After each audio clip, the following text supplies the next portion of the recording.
बहुत साल पहले की बात है। एक घने जंगल में एक हिरन और एक हिरनी रहा करती थी। वो एक दूसरे से बहुत प्यार करते थे। उनके कोई संतान नहीं थी। इस वजह से उनके मन में थोड़ा दुख था। एक दिन हिरनी को घर पर छोड़कर हिरन भोजन के तलाश में जंगल में गया था। उसी समय एक शेर आया और हिरन का पीछा करने लगा।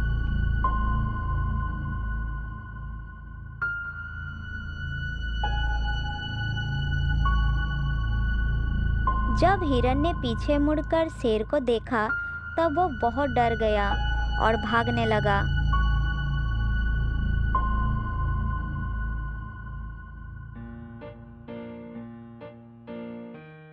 इधर हिरनी हिरन के पीछे ही आ रही थी।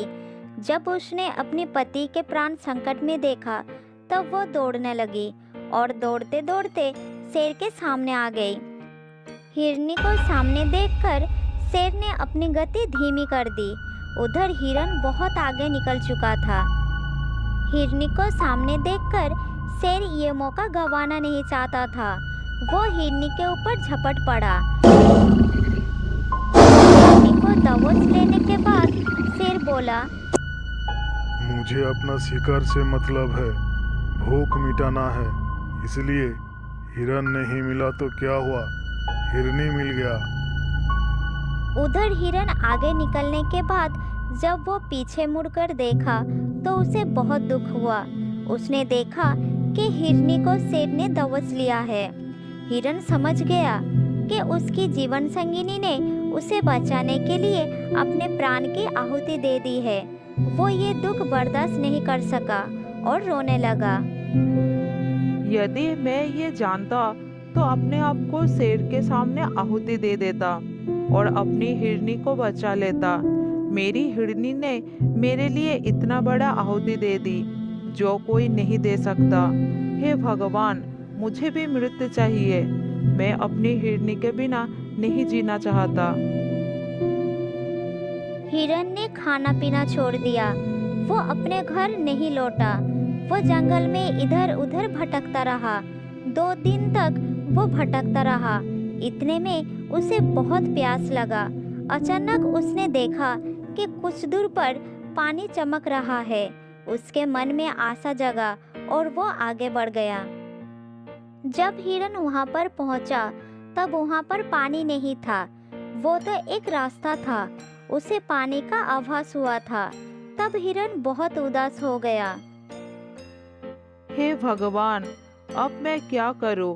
मैं इतनी दूर चला आया लेकिन फिर भी प्यासा का प्यासा रह गया। मेरा गला सूखा जा रहा है। इतने में एक खरगोश वहाँ पर आ गया। खरगोश का शरीर गीला दिखाई पड़ रहा था। तब हिरन के मन में थोड़ा आशा जग गया। वो खरगोश के पास गया और पूछा,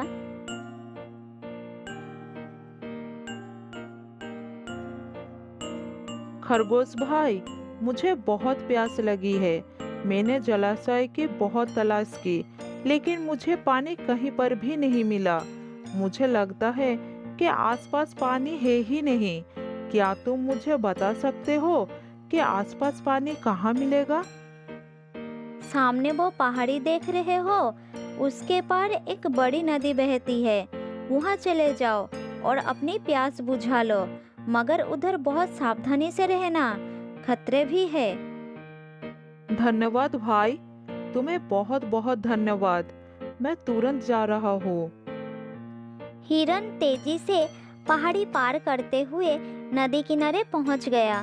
उसने चारों तरफ अच्छी तरह से देखा और नदी से पानी पीने लगा। पानी पीते पीते भी वो बड़ी सावधानी से देख रहा था। अचानक उसे नदी में एक मगरमच्छ आते हुए देखा। तब वो सावधान हो गया। हिरन ने पानी पी चुका था और वो तेजी से पीछे चला गया।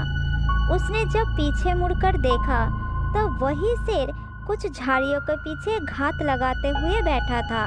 हिरन के मन में डर आ गया लेकिन वो मन में हिम्मत जुटाई और सतर्क हो गया और अपने बचाव के लिए योजना बनाने लगा। उसे शेर पर बहुत गुस्सा आ रहा था।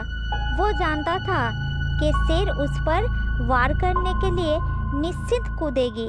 ये सब सोचकर हिरन बोला, हे शेर राजा, मुझे मत मारो, छोड़ दो मुझे। यदि तुम मेरा शिकार करने के लिए मुझ पर हमला करोगे तो मेरे बचने का कोई रास्ता नहीं है। मेरे पीछे नदी में बड़े बड़े मगरमच्छ है, इसलिए मुझे जाने दो, मत मारो मुझे। तुम मेरा शिकार हो और तुम्हें किसी भी कीमत पर मैं नहीं छोड़ूंगा। तुम मरने के लिए तैयार हो जाओ। हिरन मन में हिम्मत जुटाकर सावधान हो गया और शेर उसके ऊपर जैसे ही कूदा, तब हिरन ने अपने सींग की मदद से उसे पानी में उछाल दिया। पानी के अंदर मगरमच्छ ने शेर को पकड़ लिया और पूरी तरह से जकड़ लिया। शेर ने मगरमच्छ के चबड़े से बचने का बहुत प्रयास किया, लेकिन सफल नहीं हो पाया। मगरमच्छ अपने आप को पानी का शेर समझता था, इसलिए वो भी पीछे नहीं हटने वाला था। शेर खुद को छुड़ाने के लिए कोशिश करने लगा, लेकिन मगरमच्छ ने शेर को अपने जबड़े में जकड़ते हुए पानी के अंदर लेकर चला गया।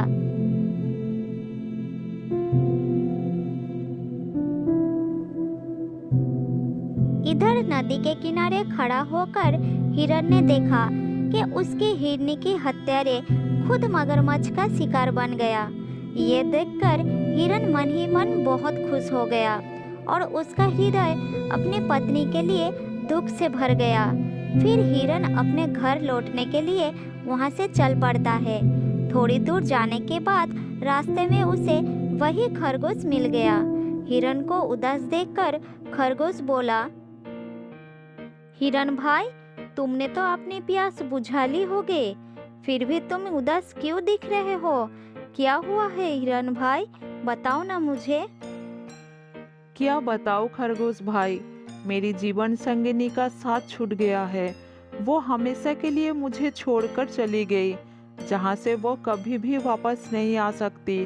वो बहुत अच्छी और प्यारी थी। इतनी अच्छी और प्यारी थी तो क्यों चली गई और कहाँ चली गई? वो भगवान के पास चली गई। उसे एक शेर ने मार दिया। सबसे ज्यादा दुख तो इस बात का है कि उसकी जान मेरी वजह से गई। उसने मुझे बचाने के लिए अपनी जान का आहुति दे दी। शेर मेरा शिकार करने के लिए मेरे पीछे दौड़ रहा था, तभी हिरनी उसके सामने आ गई और शेर ने मुझे छोड़कर हिरनी को अपना शिकार बना लिया। ये बहुत दुखदायक घटना है। तुम्हारे साथ बहुत अन्याय हुआ है। ठीक है, तुम सावधानी से रहना। इतने में पहाड़ के पास से एक आवाज आई, मेरे प्यारे हिरन, मैं तुम्हारे पास आ रही हूँ। मैं तुम्हें देख पा रही हूँ। अरे, ये तो मेरे हिरनी की आवाज है। कहाँ हो तुम हिरनी, कहाँ हो? तब हिरन ने देखा उसकी हिरनी झाड़ियों के पीछे से निकलकर उसकी ओर आ रही है। मेरी प्यारी हिरनी, तुम जिंदा हो। तुम्हें देखकर मुझे कितनी खुशी हो रही है, इसका तुम अंदाजा भी लगा नहीं सकती। उस शेर ने तुम्हें जीवित कैसे छोड़ दिया? तुम्हारा प्यार के लिए ही आज मैं जीवित हूँ, तुम्हारे सामने खड़ी हो। अब पूछोगे नहीं कैसे ये सब हुआ? हाँ हाँ, बताओ, तुम जीवित कैसे वापस आए? मैं सब कुछ सुनना चाहता हूँ। तो सुनो, जब शेर ने मुझे पकड़ा तो मैं धैर्य दिखाते हुए दिमाग से काम लिया। मैं चुपचाप लेटी रही। शेर ने सोचा कि मैं मर गई। उसने तब सोचा ये शिकार तो मिल ही गया है, क्यों ना अगले शिकार के लिए प्रयास किया जाए। वो जैसे ही आगे निकला, मैं तुरंत उठकर भाग निकली। अब आगे की कहानी सुनो। वो मेरा पीछा करते हुए नदी किनारे पहुंच गया था। वहां उसने मुझे पानी पीते हुए देख लिया। मैंने भी धैर्य और दिमाग से काम लिया। वो मेरा शिकार करने के लिए उछला और मैंने उसे अपनी सींग से मारकर नदी में गिरा दिया। फिर वो दुष्ट शेर मगरमच्छ का शिकार बन गया। एक दूसरे की बातें सुनकर दोनों ही खुश हो गए। इस तरह से धैर्य और दिमाग से काम लेने के कारण दोनों की जान बच गई। फिर दोनों मिलकर अपने घर लौटने लगे। बहुत साल पहले की बात है। बिष्णुपुर में एक बहुत बड़ा जंगल था। उस जंगल में एक शेर और एक शेरनी रहते थे। उन दोनों के छोटे छोटे 2 बच्चे भी थे। उनमें से एक का नाम था शेरू और दूसरे का नाम था वीरू। शेरू और वीरू बहुत चंचल थे। दोनों भाई सारे दिन खेलते रहते थे। शेरू उम्र में बड़ा था और वीरू छोटा था। इस प्रकार दोनों बच्चों के साथ शेर और शेरनी का दिन अच्छे से गुजर रहे थे। एक दिन शेरू और वीरू अपने घर से थोड़ी दूर खेलने गए थे। अचानक उन्हें पता चला कि वो अपने घर से दूर आ गए। तब वो थोड़ा डर जाते हैं। फिर वो घर जाने के लिए चलना शुरू किए। उसी समय एक शिकारी का जाल दोनों के ऊपर आ गिरा और वो दोनों जाल में फंस गए। दोनों जाल से निकलने के लिए छटपटाते हैं लेकिन सफल नहीं हो पाते। तब शेरू ने बोला, अरे बाप रे, ये तो एक शिकारी का जाल है। हम इसमें फंस चुके हैं। ये जाल मोटा और बहुत मजबूत भी है। हम इस जाल से कैसे बाहर निकले? हमें जल्द ही कुछ करना होगा। अगर शिकारी आ गया तो वो हमें पकड़ लेगा। शिकारी के आने से पहले हमें इस जाल से निकलना होगा। दोनों जाल से बाहर आने के लिए बहुत कोशिश करने लगे लेकिन कोई फायदा नहीं हुआ। थोड़ी देर बाद शिकारी उनके सामने आ गया। वो शेरू और वीरू को पकड़ने ही वाला था। तभी एक बाघ उनके सामने आ गया और शिकारी के ऊपर हमला बोल दिया। शिकारी ने किसी तरह खुद को बाघ से छुड़ाता है और भाग जाता है। शिकारी को भगाने के बाद घबराए हुए दोनों भाई को बाघ ने आजाद कराया और बोला, घबराओ मत, मैं तुम्हें कुछ नहीं करूँगा। मेरा नाम बाघीरा है और मैं इस शिकारी का पीछा करते करते यहाँ तक आ गया क्योंकि इसने मेरे माता पिता को मार दिया और मुझे अनाथ कर दिया।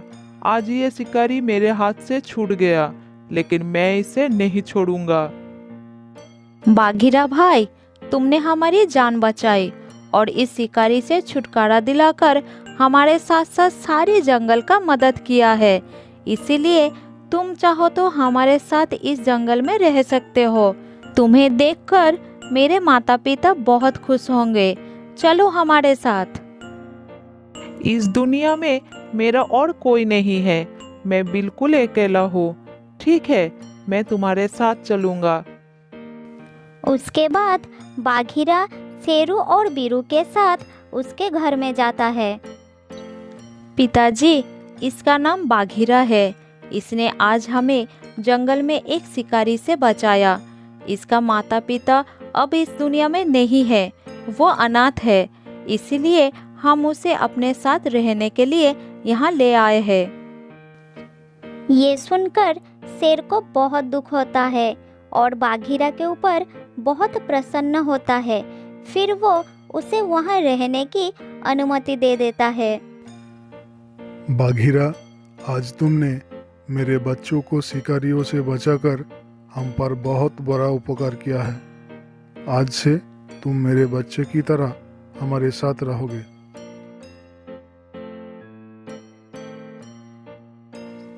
शेर और शेरनी को बाघीरा का विनम्र और शांत स्वभाव खूब अच्छा लगता है। शेर अपने महत्वपूर्ण काम पर बाघीरा को भी शामिल करने लगा। धीरे धीरे बाघीरा उस परिवार का एक सदस्य बन गया। लेकिन ये सब शेरू को अच्छा नहीं लग रहा था क्योंकि बाघीरा के आने के बाद उसे पिता के पास महत्व कम मिलने लगा था। इसीलिए वो बाघीरा से ईर्ष्या करने लगा। इसी ईर्ष्या के आग में बाघीरा के खिलाफ शेरू ने एक चाल सोचा। लेकिन उसके माता पिता और बाघीरा घर में होने के कारण वो अपनी चाल में सफल नहीं हो पाता। इस प्रकार वो हर दिन मौके की इंतजार करने लगा। ऐसे ही कुछ दिन बीत गए। एक दिन बाघीरा कुछ काम पर गया था जंगल में। तभी मौका देखकर शेरू अपने भाई बीरू को पास बुलाता है।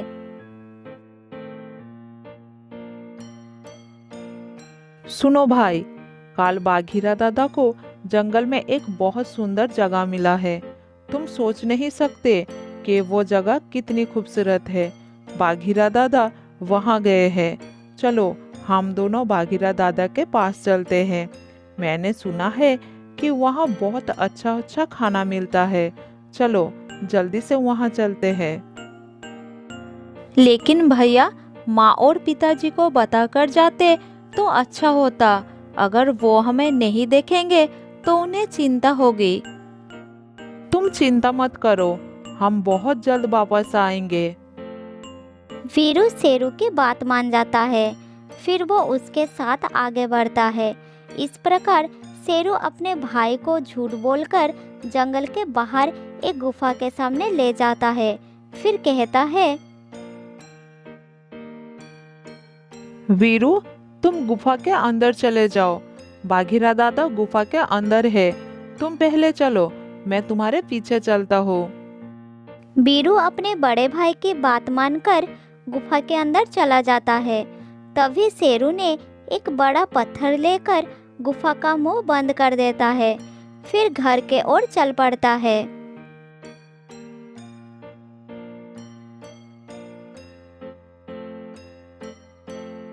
शेरू को अकेले वापस आते देखकर शेरनी उसे पूछती है, शेरू, तुम अकेले क्यों हो? तुम्हारा भाई कहाँ है? माँ, मैंने उसे सुबह से नहीं देखा है। मैंने भी उसे बहुत ढूंढा, लेकिन वो कहीं नहीं मिला।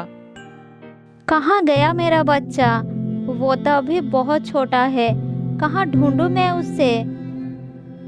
उसके बाद कुछ समय बीत जाता है।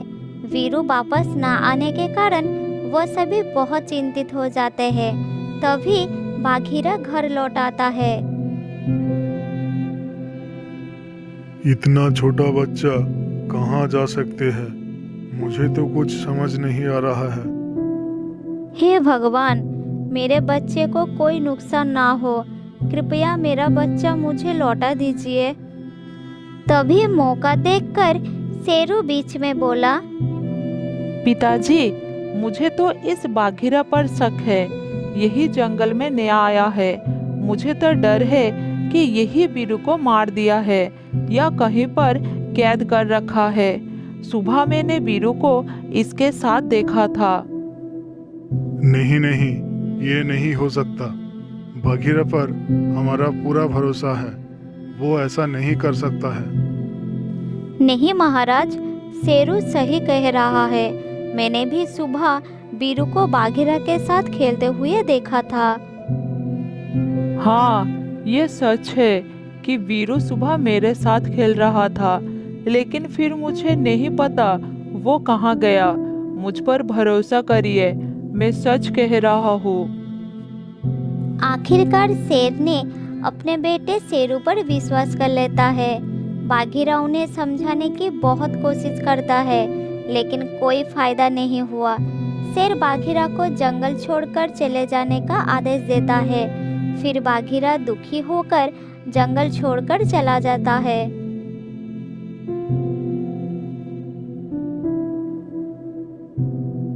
थोड़ी दूर जाने के बाद बाघीरा रुक गया। उसके मन में बहुत आघात लगा। बाघीरा ने शेर के आदेश नतमस्तक मान लिया था, लेकिन उसने सोचा कि जाने से पहले खुद अपनी बेगुनाही साबित करके रहेगा। इसलिए वो वीरू को ढूंढने में निकल पड़ा।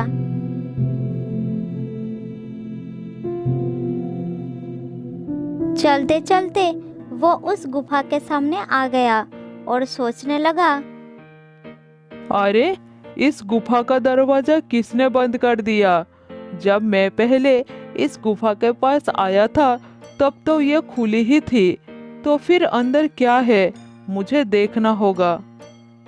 इतना कहकर बाघीरा पत्थर हटा देता है। फिर वह अंदर जाता है और वीरू को देख पाता है। वीरू बाघीरा को पूरी घटना बताता है। फिर बाघीरा वीरू को वापस अपने घर ले जाता है।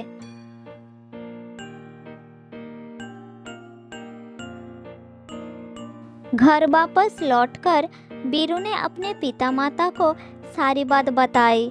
सब सुनकर शेर ने बोला, तेरी इतनी हिम्मत शेरू, तू अपनी भाई को ही मारना चाहता था? तू चला जा यहाँ से, इस जंगल को छोड़कर।